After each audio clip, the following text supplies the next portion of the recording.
No problem. So we have a lot of people joining today. It's apparently a very popular program. So thank you, everybody. And we wanted to welcome you to this webinar that is sponsored by the International Association for Peace and Economic Development, which is an association of the Universal Peace Federation. And today's topic is US, Korea, and China, the business and trade relationships and prospects for peace. So, you know, as I think many of you are probably aware, the situation on the Korean Peninsula has been very tense for a long time. And it's not just because of the two Koreas, but there are many players involved in this. And China is really a key player because it is the major trading partner for both North Korea, which represents about 80% of North Korea's trade, and with South Korea too. So these two countries both have key business relationships with China. So today we wanted to explore a little bit around how China sees the Korean Peninsula and what would be both the advantages to having a unified Korea and perhaps some of the obstacles that we may face in that. So I wanted to introduce the moderator for today's program. We have Dr. Michael Jenkins, who is the chairman of the Universal Peace Federation in North America, and very active. I am always amazed at how hard he works. He also works, he is the director of the Northeast Asia Peace Initiative and the Middle East Peace Initiative. So these are two initiatives that have, done a lot of work in bringing peace in both the Pacific Rim era and between Israel and Palestine and in the whole Middle East area. So Michael Jenkins, please take it away. Thank you, Roger. And welcome to all the audience and all our friends throughout the world that are joining today. We're going to take a look at the prospects for peace related with business and trade for US, Korea, and also China.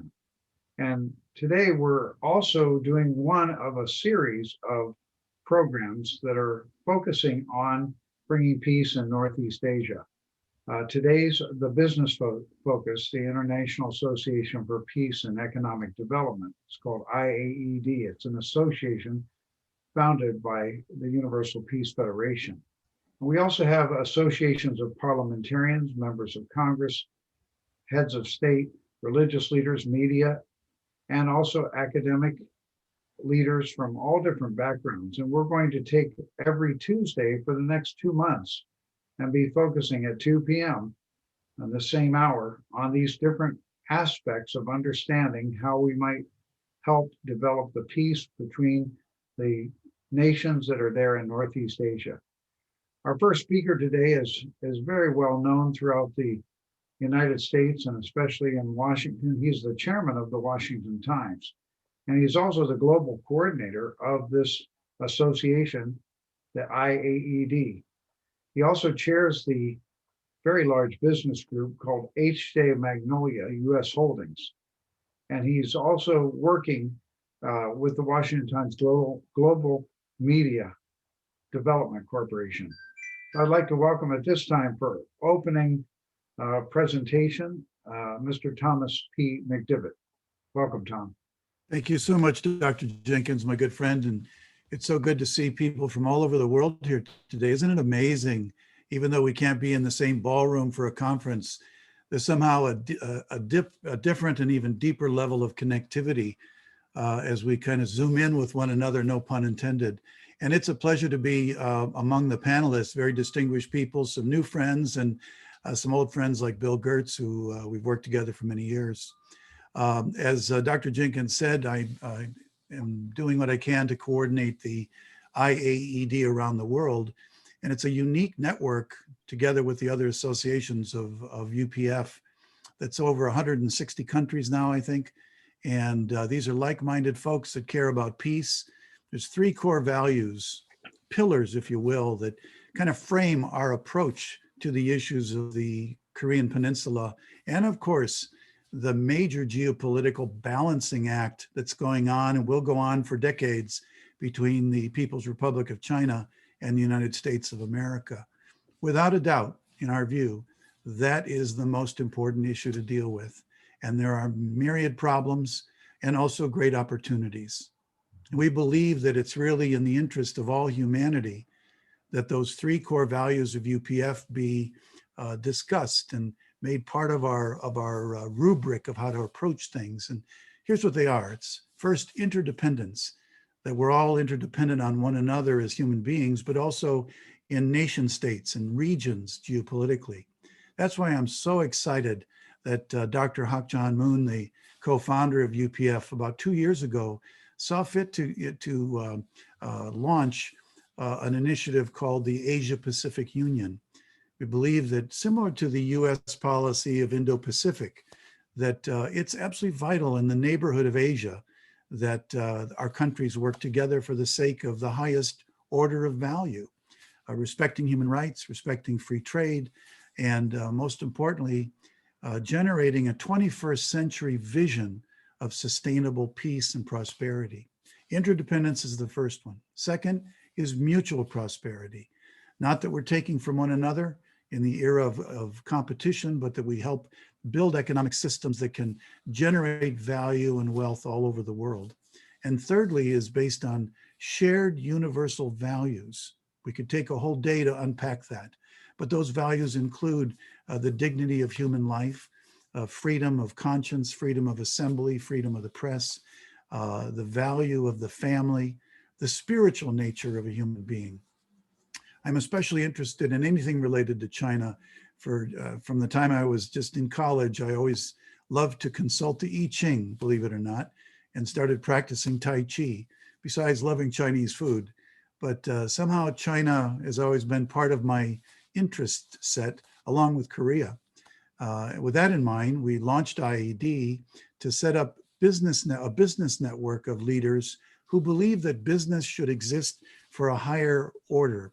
In addition to making profit for stakeholders and shareholders, we believe that business can make an impact in the community, the states, the nations, and even globally for a higher good.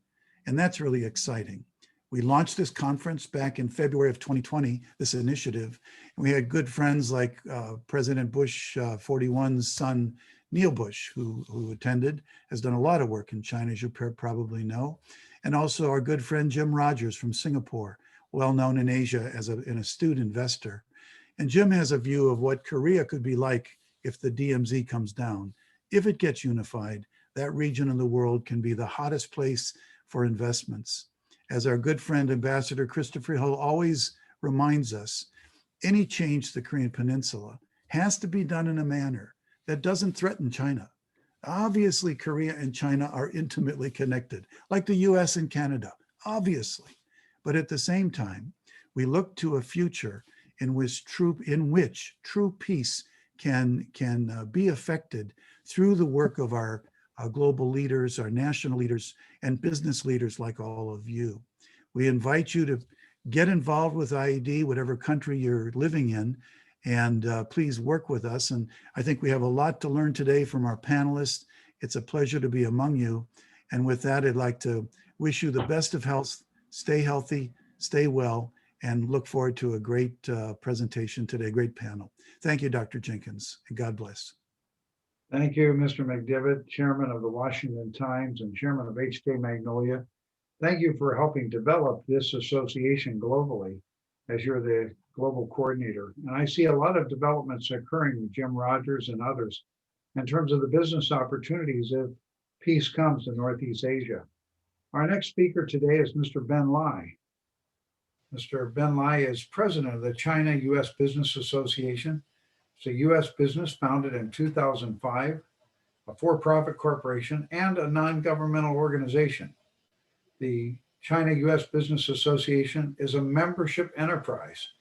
This NGO is dedicated to foster relationships between domestic and international business interests. Let's welcome at this time Mr. Ben Lai. Thank you, Michael, and thank you, everyone. It's my privilege to be here. It's an honor to be here. and thank you everyone. Since I came to the United States 40 years ago, and then 1984, I established the first Chinese school around the locally. And for everyone, the Chinese language will become the second most important language in the world. And everyone agreed. And I told them, there are going to three things happen. Number one, the China rise a giant. Everyone was laughing. It was making $10 in China at the time, a monthly. We make 3,000 a time, 1984. I said, you don't believe? Okay, second, China, US going to conflict each other. It happened now. It was 1984, I told them, because I was honored to travel in about 15, 20 countries when I was 20 years old. I was student leader. I met every student leader globally, so I know what happened, and something going to happen. And the region is so important for the world peace in the region, because the region contains 60% or more population in the region, and 75% of world production in the region. And China rise a giant and will conflict with the United States. Time will come. So I told them things going to happen. And then I think this conference is so important for world peace, a humanity. We got to do something for that. The region said stability and peace, world prosperity for the whole world peace and all humankind. And remember, the region, except Japan, there are four small dragon economic developed countries, three in the region, Hong Kong, Taiwan, and Korea. And Korea already have a trade with China. Since about 10 years ago, used to be US the biggest trade partner with Korea, South Korea, but it turned into be China become the biggest one. So everything changing now, the whole world changing. So North Korea, just that Roger said, North Korea, the biggest trade partner with China too. China rise is so important for the global and the regional peace and stability. So if we can use all the wise knowledge, with platform and all the wisdom, we can make everything work. And for everything in this community, surrounding area will be so important to the whole world. And eventually the region stay the most strong in economic power. So in the trade and economic and development, I think it's so important for next 10 years and the 21st century, the region probably one of the most important place. We should do something for that. Yeah, I just thank you for the time and we share more and we discuss more. And thank you for everyone joining us. I hope I can contribute something for that. Thank you. Thank you very much, Ben, and we are really honored to have you with us. We're looking forward to working together and see what business developments we can develop in terms of peaceful relations that will help bring peace with North and South Korea with the cooperation of America and China together. At this time, we're honored to present to you Ms. Zhou Shoufeng. Ms. Zhou is an experienced business executive focused on development of reciprocal investment opportunities in the United States and China. She's an author and filmmaker and the co-founder of the Zhou Enlai Peace Institute, an education and research group. She serves as the president of the Galaxy Trade and Technology China, building global trade markets for Chinese magnesium and commodities and applications. Let's welcome at this time, Ms. Zhou Shoufeng. Thank you, Dr. Jensen. So happy to be here and thank you for inviting me. And what a great opportunity to learn and to just listen to everybody on their experience and how important the peace, the world peace for everyone. This reminds me in 1954 when Zhou and I first brought up the 5 principles of peace. I could send that information later. In 2013, we had hosted an event to celebrate Zhou and I peace, the 5 principles of peace 60th anniversary. This fundamental peace, I'm sorry, the 5 principle is being utilized by the all lots of a country as their example for also a guidance for peace. So even though today we have facing a lots of conflicts, trade, and this is a global challenges like global pandemic and the illness and war and also trade imbalance. So this is the world we are living now, and how we can face for our challenge by learning what they have done in the past. So I often thinking, what is the in history, how people really bring uh, the resolution. We heard about forgiveness, we've heard about nonviolence, we heard about reconciliation. And Hawaii is the center of the Pacific. Pacific means peace. So we feel privileged to living here and meeting with everybody. Bring people to the center of the Pacific, and everybody meet here. It's called a gathering place, and everybody has their own cultural, they come together from all walk of life to just, telling stories and their own experience in their communities, how to bring peace for people to people, including family to family, and city to city, nation to nation, country to country, and to the world. So I also reminds in early 1972, there's called the people's diplomacy. It's called the ping pong diplomacy. This is before actually US and China established the former relationship.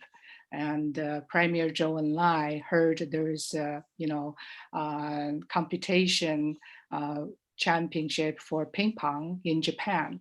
So it's a people's, even though China doesn't have its former diplomacy with the US at that time, but people came together and they using ping pong to build a person-to-person relationship. That is very important because we are, have a business in China and US and Geneva in the world, and it's a people's make it happen. It's a people's business. Everything is happened by the people. So I think people diplomacy through anything, for common good, for common understanding, for common, respect and learning from each other. I think this is a very important, heart to heart. And that is been working in the past through the ping pong diplomacy. And today, I believe we could working, in people's interest and for common good. In Hawaii, we call it ho'oponopono, which is healing, also make already perfect to straight, make it straight to straight. So there are people like, you and all the other good people, the common goal is peace. Without peace, there is no economic, there is no education, there is no hospital. So I remember one time I spoke with the Dr. Lin from University of Hawaii. He said, very interesting, he did a whole life, he's a study on peace. He said there's 70% of people, they're already very peaceful, just like you and me. They have a family, they have a work, and they're peaceful people. And there is 10% of a peacemaker. So it seems very, small group of peacemakers, and there's a 20% people, regardless what, there's got to be conflicts. So this is how it is. He said, if we have another 15% from the 70% of the people, then we can make the world even peacefuler. So, there's, I think each individual, peace is come from within. And that is, when we started at the Zhou Enlai Peace Institute, this is in 2011, November 11. So we call it 11, 11, 11. And this year is gonna be the 9th year. And after, been working, focusing on peace, I realized the peace actually from within, inner peace. So if we could focusing on each one of us have the focus our individual peace, that will reflect to, to your family, to your neighbors, to your city, to your work, to the country, and to people who we in contact with. And this is how we are working every day, working inner peace. And I do have the using the 5 elements, because we could learn from one to another, but we also can learn from the nature. So I would love to share that with you. Thank you. Thank you, Ms. Joe. Excellent presentation. For our viewers out there, I would like to take a moment to mention our founder, Dr. Hak Jahan Moon, the founder of UPF, is really interested in dialogue between all countries. And therefore, we never put up barriers, even though we may have differences of opinion or even very tense relationships between our countries. For example, the World Summit that was convened last year, and then the rallies of hope that 4 of them have been convened globally this year and last year, have brought together very unique leaders from different countries, some of them who would consider themselves not in a position to even relate at all. For instance, the Prime Minister of Cambodia, Mr. Hun Sen, has joined our conferences with people like Vice President Cheney. That's very unique. We have also the President of Israel has participated several times, along with the Vice President of Iran. So our forums always keep the dialogue open. We want to hear, we want to respect one another, but we also can be very frank and very honest with our comments. And that's why the panelists here are free to say whatever they believe best represents their position. Again, we're seeking to understand trade and business relationships between Japan, Korea, and China, and how that might contribute to a peaceful reunification of Korea. At this time, I'm very honored to present to you Mr. Michael North. Michael's co-founder of the public policy group, the Zhou Enlai Peace Institute. He works in finance, marketing, business development, and alliance development, manufacturing, telecommunications, with projects in Hawaii, across the United States, mainland, and in Greater China. He's the president of Galaxy Trade and Technology USA, which is expanding China's magnesium export industry, based in New York and also in China. I'd like to welcome Mr. Michael North. I might mention that he's also the husband of Miss Joe. So we're honored to have them both together as a couple. Welcome, Mr. Michael North.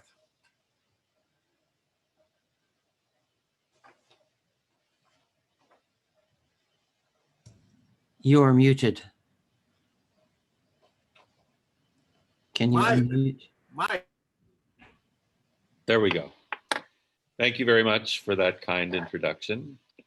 And yes, my most important job is to be Xiaofang's husband. And I want to speak a little bit about China. because it is obviously a central nation in the world affairs now. And Xiaofang mentioned Zhou Enlai.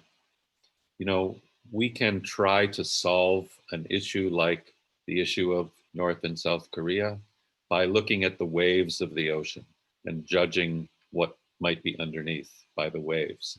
That is, by looking at the issues and the give and take and the treaties and the history and so on, that all of which is important. It's very important to have a clear understanding of the data. But what is the meaning?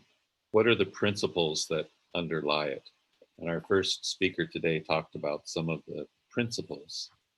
Zhou Enlai is a unique figure in modern Chinese history because he was a revolutionary. He actually fought in the struggle to free China. He was a theoretician. He was an industrialist. He was the CEO of China. He was China's first foreign minister and the first premier, and for many years served in both capacities. So in a way, Premier Zhou is like Thomas Jefferson is to America. Imagine if just 50 years ago, Thomas Jefferson had been alive and we had his example and his words and his stories and his relatives and the places and times. You know, Thomas Jefferson is very distant in the imagination of most Americans. We respect him as one of the founding fathers. But I came across something just yesterday in thinking about this conference that may be of value to this group. In 1956, so imagine that time, we are just finished with World War II. We're just finishing up with the Korean conflict. We're just approaching the beginnings of the Indochina conflict that would become the Vietnam conflict. We are in a cold, ice cold war with the Soviet Union, with threats going back and forth. You know, Khrushchev is banging the table with his shoe at the United Nations. China is in a position where there's question about the status of Taiwan. We thought it had been settled, that there was two Chinas, but there's a continual struggle. So imagine that conflict between China and Taiwan, trying to resolve that and sort of translate that into today's situation with the Koreas, with North and South Korea. In 1956, he gave a talk and a seminar in Beijing that was not recorded, but there were journalists present. And one Czech journalist took very thorough notes. Until very recently, it was only available in Czech. It's just been translated into English and made available through the Wilson Institute in New York. So he's speaking in light of that, and he's giving policy and strategy advice to the world and to China's diplomats that really is still the underpinning of all diplomacy thinking in China. When you enter the Ministry of Foreign Affairs and you go into study to be a diplomat in China, your first subject is the first premier. They call him Zhongli. You know, there's only one premier. There's just Zhongli. And they study his principles and his words. And here's what he said. I'll read it slowly so we can let it fill in. We must have patience. In the event of the absence of success, to come to a compromise which will not harm us. So balance that, patience. The absence of success, which of course in Korea we've been patient for decades, and there's been an absence of success end to end. It's any kind of success has been short-lived. To come to a compromise which will not harm us. So his first goal is do no harm. Maintain where you are, but be patient. Then he says, we press forward. But if we are not successful, we wait until an opportunity arises. And then he says, never are we ignorant. So that means study and vigilance and attention to detail. Then he goes on, those in favor of a peaceful resolution are growing. However, we must not be impatient. Change happens slowly. He who proceeds slowly has the advantage. Above all, this is the safest. We have patience in our expectations. We work and take initiatives that will result in change. And he goes on to finish his thoughts. Time works for us. So I'm happy to make the entire text of this document available so people can consider what guidance does that offer us today as to how China will treat the opportunities and the challenges of North and South Korea in the years to come. I believe that Zhou Enlai is kind of a decoder ring for China. If you understand him and his thinking and how he approached challenges in his time, because of the comprehensive effect that he's had on China's diplomatic thinking, you will understand how things might go today. I saw one question from the group. I have a quick answer. What can we do to make relations between the US-China better in terms of trade? I have one quick answer. Address the global pandemic together. China and America have the capacities, the technologies, the relationships, the treaties, the ability to move people and goods, to manage logistics and so on, unmatched. If we could bring those two capacities together in service of the entire world, then that will lay the foundation for a new set of relationships that will inevitably result in improved trade relations, especially in health and technology. And I'll finish with one final thought from Mahatma Gandhi from India, the peacemaker in India. He said, "There is no way to peace. Peace is the way."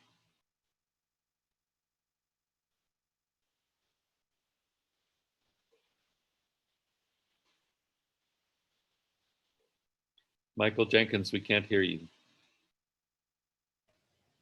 Thank you, Mr. North. And thank you for your presentation. It really helps us to go into our discussion after Mr. Gertz shares with us. We have many, many questions coming in. We're very curious about how the Chinese government, which is based on a Marxist principle of philosophy and government, how that can engage in the altruism that you're talking about, such as Thomas Jefferson. And we'll be getting into that kind of thing. It's going to be very exciting. I would like to welcome at this time our final presenter today. Mr. Bill Gertz is a national security correspondent for the Washington Times. He's the author of 8 books, four of which were national bestsellers. Most recent was War and Peace in the Information Age, 2017, and Deceiving the Sky, Inside Communist China's Drive for Global Supremacy, 2019. And as I mentioned before, our founder has asked us to engage in dialogue with all different viewpoints because we do have common interests. We do want peace, and we want to find those common interests and develop that on mutually shared values. And I'd like to welcome at this time Mr. Bill Gertz of the Washington Times. Thank you, Michael, and thanks to the association for giving me a chance to speak. My specialty is national security, so I'm going to address the issues of our topic today of business and interaction between China and North Korea and the United States from the national security perspective or international security perspective. And I think, we've all heard about the interest in developing peace and stability and ultimately reunification on the Korean Peninsula. But I think that we really can't talk about those issues without really dealing with, to me, what I regard as the the real fundamental focus and key issue right now on the Korean Peninsula, and that's the nuclear program, the nuclear and missile program of North Korea. Basically, when we talk about the biggest threat to peace, it's not the United States, it's not South Korea, it's North Korea. And China and other states have engaged in a fairly concerted effort to really try to refocus the blame on instability and such on the Korean Peninsula on the United States. They claim that the United States is exploiting South Korea to do its bidding. This is completely false. An example is in the case of China, if you look at their relations with North Korea, it's still the official policy of the Chinese Communist Party that the Korean War was launched by the United States. As recently as 2013, the Communist Party published a book called The History of American Imperialism's Aggression in China. And this is widely distributed in schools. So despite the historical evidence that this is false, it remains the official policy. And it has led honest academics in China to, when they talk about the Korean War, they have to say, oh, war just broke out, when in fact, it was the North Koreans that invaded the South, and that this was an entire military operation that was planned and executed by three people, Mao Zedong, Stalin, and Kim Il-sung in North Korea. So this has been, I think, one of the fundamental problems in dealing with issues on the Korean Peninsula is really a major misunderstanding or a failure to recognize the ideological underpinnings of Chinese policy, whether it's towards the United States or North Korea. You know, the Chinese Communist Party has been, since 1921, has been promoting three fundamental falsehoods. One is that the system of socialism and communism is infinitely superior to democratic capitalism. Second, that the Chinese Communist Party is infallible, they can't do anything wrong, and that they have a historical mission to fulfill the role of the superior communist system.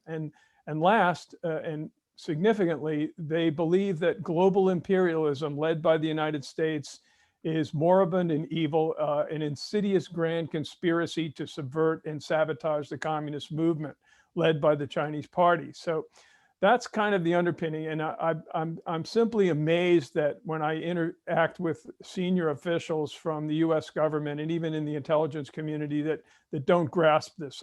I've had people tell me China's not really communist anymore. They just go through the motions. But in fact, these are the real underpinnings.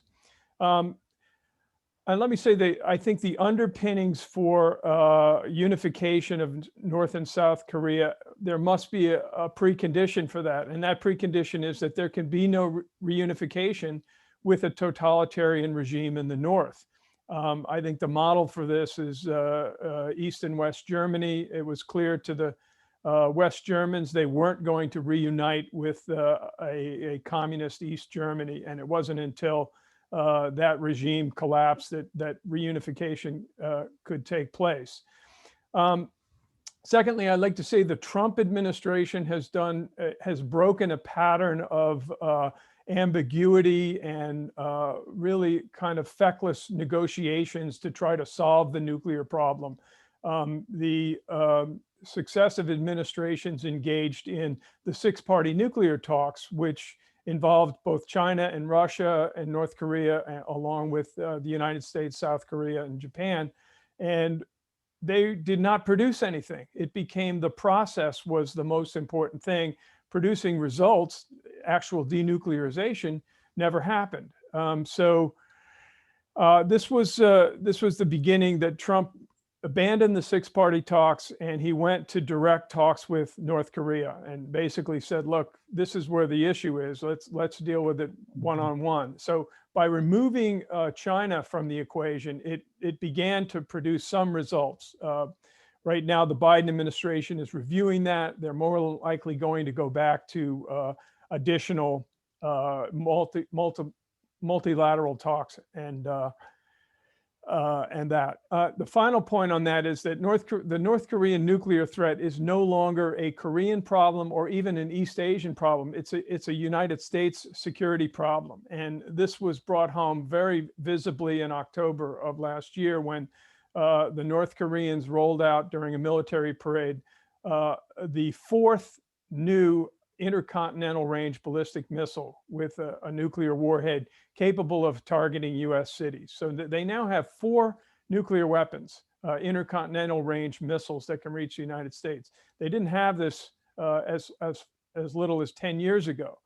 So this has really changed the equation, and it's added an urgency to the issue of denuclearization. So before there can be honest business relations and the like, there has to be denuclearization. So the Trump administration launched what they called the maximum pressure campaign. And this involved a very successful international effort to impose crippling sanctions on North Korea. And the message was that unless you agree to give up these nuclear weapons, which threaten not only regional states, but the United States, your regime is in peril, and there can't be normal trade and business relations. The United States was very effective in utilizing that by getting China and Russia both to go along with the sanctions that were imposed by the UN Security Council. Now, China has been cheating. They've been supplying North Korea with goods and services, especially fuel, and basically keeping the regime afloat. I would close on one point, which shows the duplicity of the Chinese side in dealing with North Korea. Several years ago, the military, because of the North Korean missile threat in South Korea, decided they were going to deploy the THAAD missile defense system. This is a highly effective theater missile defense system capable of shooting down medium-range missiles. China's response to that announced deployment was to conduct a kind of economic warfare against South Korea. They limited the ability of Korean corporations to do business in China, and they really made it hard for them, and it cost over $1 billion. Yet when you look at what happened with the October disclosure of the 4th intercontinental missile by North Korea, there was no reaction on the part of China. This tells you that the problem of solving the denuclearization problem really is going to rest with pressure from Beijing. And I would point out that China is really backing the Kim Jong-un regime. The myth that has been put forth by Henry Kissinger and others is that China really shares American concerns about the North Korea threat is totally false. They don't. And I would also point out in finishing up here that China has a mutual defense treaty with North Korea. So before we can really get to a new business and trade relationship with either China or North Korea, we've got to first solve this major crisis of North Korea's nuclear forces and really work together internationally to get North Korea to give up its nuclear arms. And I'll stop there. Thank you, Bill. Excellent presentation. We can see you have varying points of view that are very important. What is the benefit of China's trade with North Korea and with South Korea? Who would like to answer that from our audience? How does trade between Korea, the Koreas, and China benefit China, and why did they go forward with it if it's not a great benefit? I think that China have a reason to do business with South Korea because one of the 4 small dragon, the economic developed so much, and also South Korea holding a lot of cheap, the electronic parts development in South Korea. So they do need to have good relationship. But with North Korea, they definitely just for supply everything to the North Korean need. But you look at for last year, pandemic time, from the January, and after that, they're locking down all the North Korea. So the trade come almost less than 1% for last 11 months. So means instead have starvation, short of food, short of medicals, for everything short of. This is what in China point of view, they will support the North Korea stability, also to trade and make money and get some important thing from South Korea. Thank you. Let's look at North Korea. What's the benefit of trade between China and North Korea? Who would like to answer that? Michael? Or Tom McDivitt? Everybody on the panel, please unmute because it's easy to forget. Michael, please go ahead. I'll follow you. Mr. North? Yes, I'll take a run at that.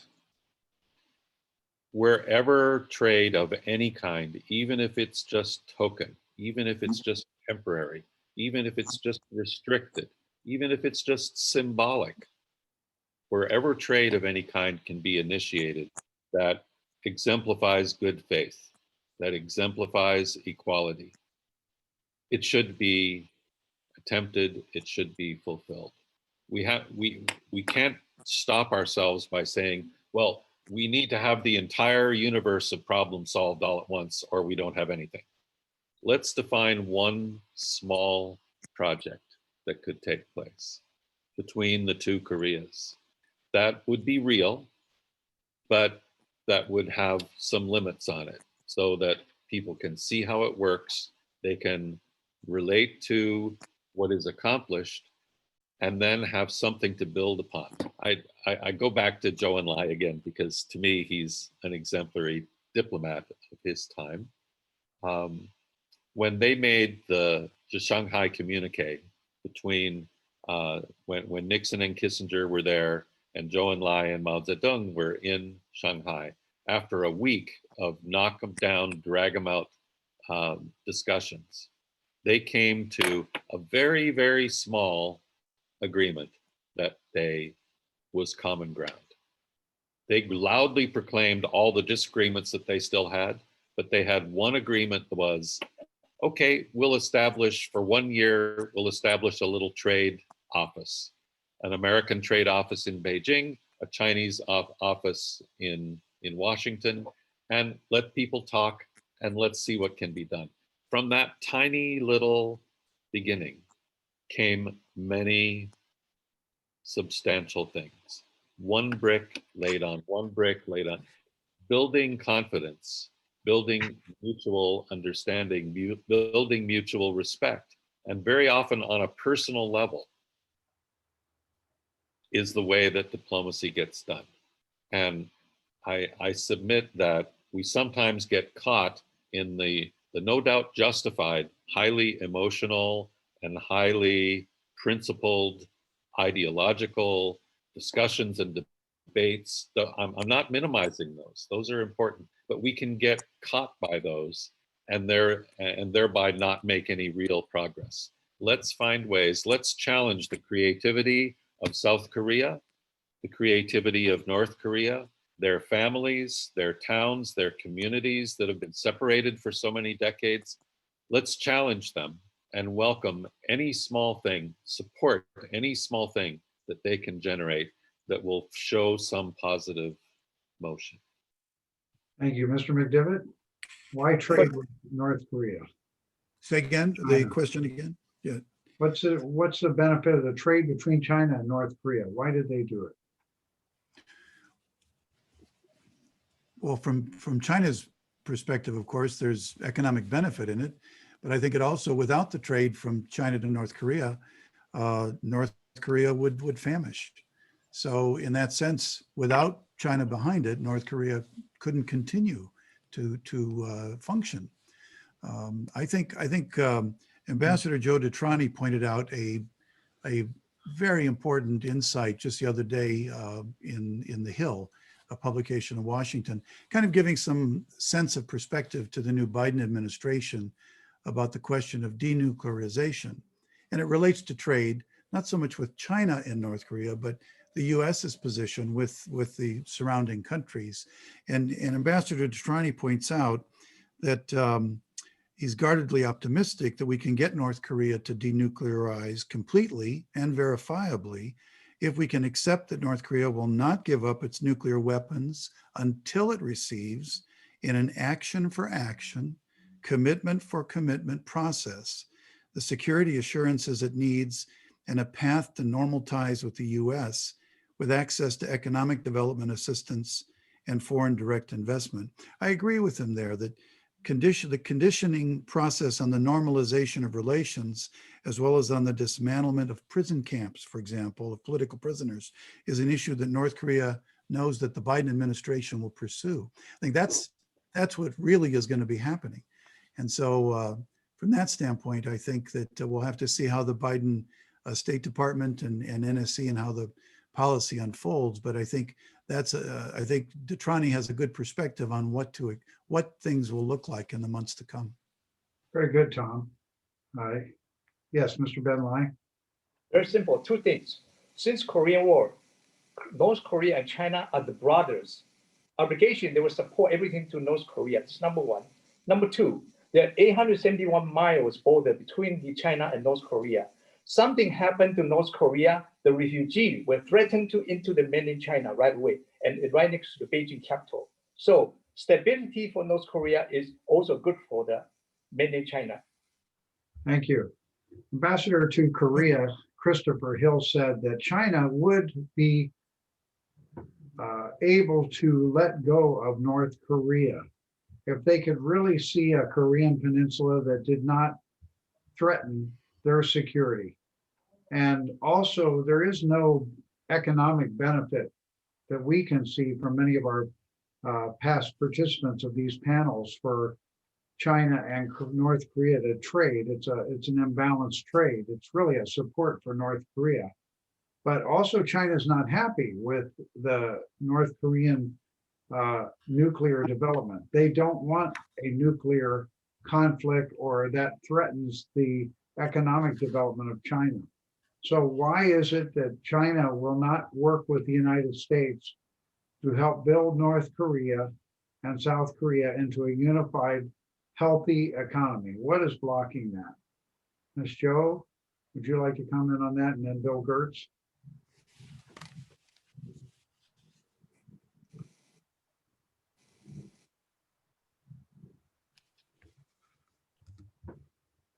Can I intervene, Alexander Zebin from Moscow?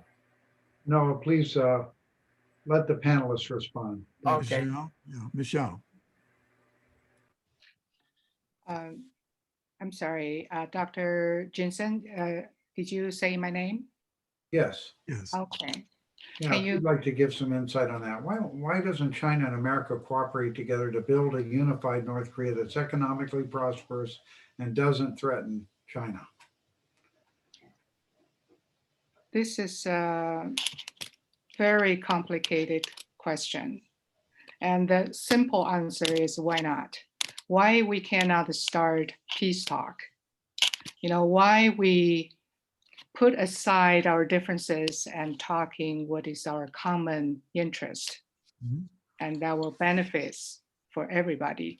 I always believe you know, in 2020, I forgot the year. I think it's 1990. Anyway, China became the second largest economic country in the world, right next to US. So these two economic power country is very influential for the globe, to the world. So it is very important US and China starting to have real peaceful talk. So we could start, you know, like what Michael Norris said, anything we can start something. Talking is also therapeutically healing, because through the communication, through the, it could be like a long march, you know, it's just taking time and taking patience. So once we have the, one side is, you know, has the Eastern world, one represent the Western, and these two, like a yin and yang, you know, when you put them together as a whole, it's a full circle. So I think in the after this is a new time, new century, new challenges. And if we could learn from the past and also see a new things, creating something that's in our time that could generate the, some benefits to the future. So I Thank you. think maybe start to talk, maybe Well, people to people. That's very good. Yes. Yeah, Thank that's very good. I mean, that's what UPF would envision, is that a peaceful relationship between the United States and China would help cooperate with that synergy of East and West. It should be a global, development. But there's some ideological problems, it seems, that are blocking us. Mr. Gertz? Sure. Geopolitically, China sees itself as surrounded by enemies or hostile powers, whether it's Japan, South Korea with the US troops there, India, other places. So I don't believe that China really wants to see a reunified peninsula that's not on North Korean terms. Again, there's an ideological affinity there. They're both communist states, variations of Marxism, Leninism. And I think that the Chinese are committed, at least militarily, to keeping the Kim Jong-un regime in power. Now, I would point out this is a regime that in 2014, a UN commission headed by Michael Kirby determined that it was engaged in crimes against humanity. So this is really a problematic regime that from the human rights standpoint, from the nuclear weapons standpoint, is really creating a dangerous situation. And I think those are the things that China should be focusing on. Again, looking at this nuclear threat that has vastly increased to become a global problem out of a regional problem. Thank you, Bill. Mr. Ben Lai, you're from Taiwan, and you're doing wonderful business development between your American business, because you're American now, and China. How has your background as being from Taiwan, how do you work with that when it seems that there may be a difference of opinion whether Taiwan is independent or not? Actually, I looking into the overseas Chinese people, to look into the whole globally. That's what my position. I'm an American citizen. This is my country. My family's here. I love this place. I serve locally, all the homeless abuse and everything. So this is my country. But I see as overseas Chinese looking into the global, especially China and the whole portion about the whole Asia. And I see so many things happen. And actually, I can answer a lot of questions, because from my point of view, different angle was different. So for me, actually, it kind of complicated for me to go to made in China. They look at me as a stranger, right? But since I live in here, like almost 40 some years, and I'm married as Korean wife, you know what I mean? 40 some years, great. We have international marriage and live in third country. That's a beautiful answer. I think, Mr. Ben Lai, that's a key point. I think America's role is key because we have all nations within our boundaries. We welcome all people. And as Thomas Jefferson established, that we hold these truths to be self-evident, that all men are created by God as equal. And even though we're working on that equality, it's still every nation is here. So that's why America's in the prime position to engage with every country. And I think we can build the friendships with China, but I think we're going to have to deal with this ideology that says God doesn't exist and that the totalitarian way of government without elections is really going to bring a better world. We're concerned about that. That's a threat to America also. So Mr. North, you want to address that at all? We'll have each panelist, please make this your final comment.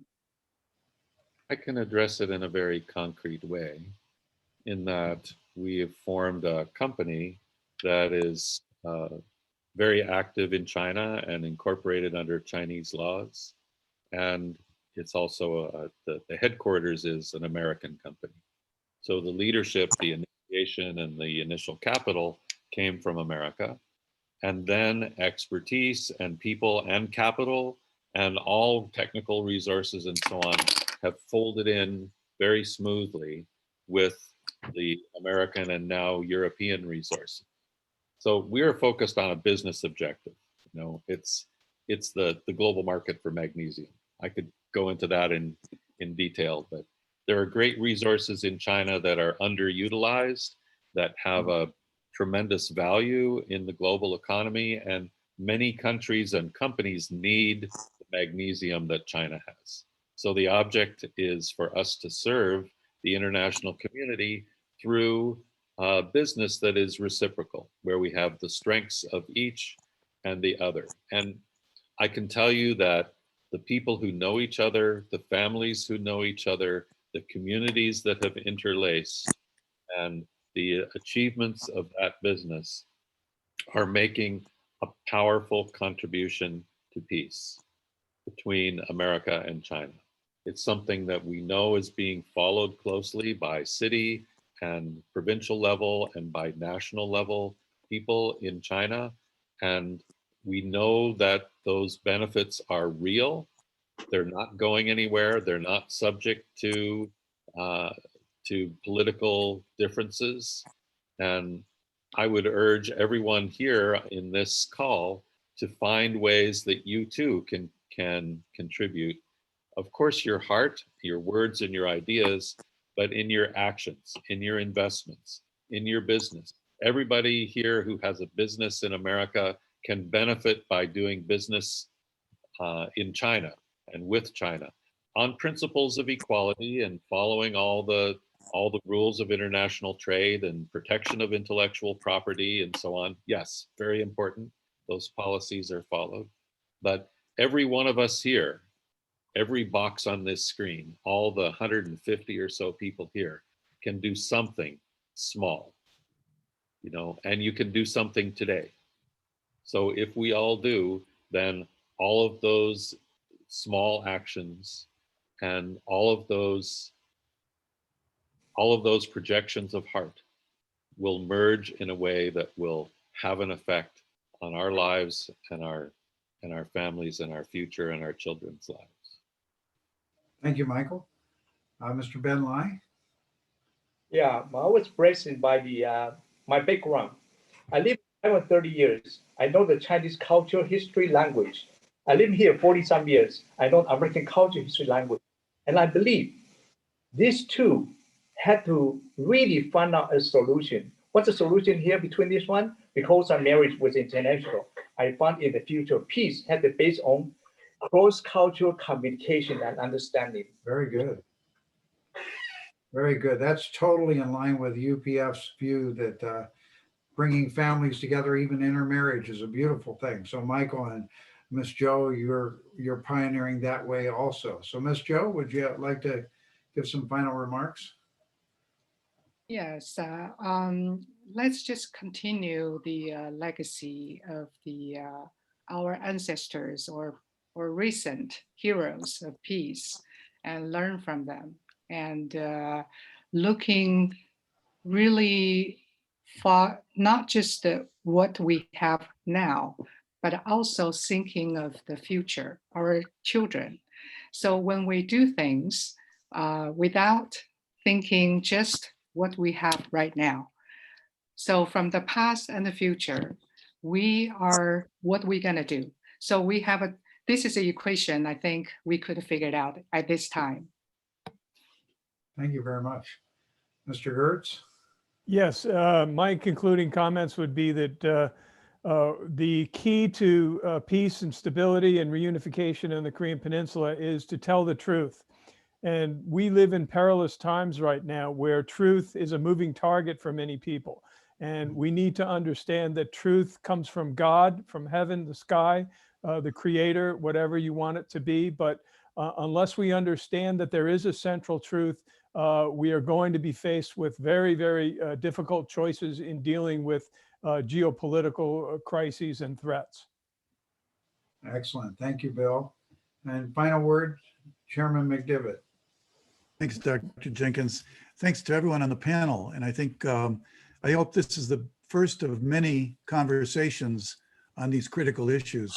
Obviously, what happened in Hong Kong recently and just the recent activity in Taiwan with the military excursion that came from China, somewhat as a warning to the Biden administration. Those are very hard examples of problems that need to be dealt with. And the protection of intellectual property, all the stuff that we've seen in the news for years that cause such tension between our two countries. I do think that we're living in a new era, as Ms. Zhao mentioned, and I think that new era needs a new thinking and even a new heart, a new consciousness of how the world can move forward. I think it's a given that the United States and the People's Republic of China are the two big pillars. No question about it going forward. As Mr. North said, dealing with the pandemic, dealing with economic development. And I think we should commit ourselves here, everyone on the call, let's search, let's pray, let's work together to compare and contrast what works between the Chinese and the US view of life, the view of a human being, the basis of human rights. And I think with God's help, with the help of heaven, we can flourish together for the sake of future generations.